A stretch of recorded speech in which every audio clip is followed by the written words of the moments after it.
Хайрле күн, исәнмесез. Добрый день. Сегодня в Белом зале Казанского Кремля целое созвездие. Это лучшие представители своих профессий и отраслей экономики. Они день за днем прославляют Татарстан, просто делая свою ежедневную работу. Именно на таких тружениках и держится наша страна и республика, говорит Рустам Минниханов. Благодаря созидательному труду многих поколений, поддержке федерального центра и лично нашего национального лидера Владимира Владимировича Путина, республика сегодня является передовым опорным регионом России. Награды и поздравления от Рустама Минниханова получают деятели культуры, науки, медицины и других отраслей. Рашид Байбеков еще с утра был просто врачом ДРКБ. После встречи с президентом стал заслуженным. Эту награду посвятил отцу. Я очень признателен своим учителям и руководителям. Работаем командой с заботой о каждом ребенке.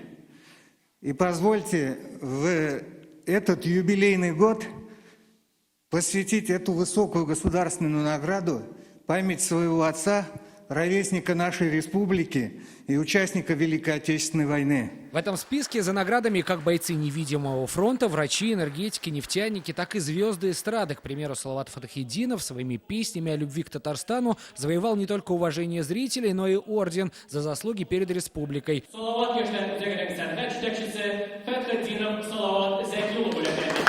Мэр Челнов Наиль Магдеев получил почетную грамоту президента России. Орден дружбы вручили гендиректору Татэнерго. Кто-то скромничает, говоря, что эта награда только кредит доверия. Другие благодарят судьбу, что привела их в молодости жить и работать в Татарстан. Что в нашей республике Татарстан, в столице Казань, я нашел свою судьбу, свою семью, свою любимую работу.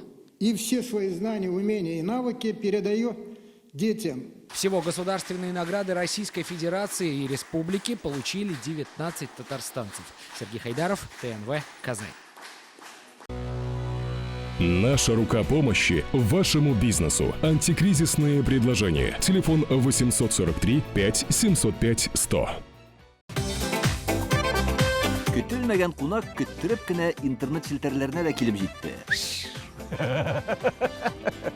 Хәзер бу фильмның барлык серияларын ТНВ.ру сайтында карап була.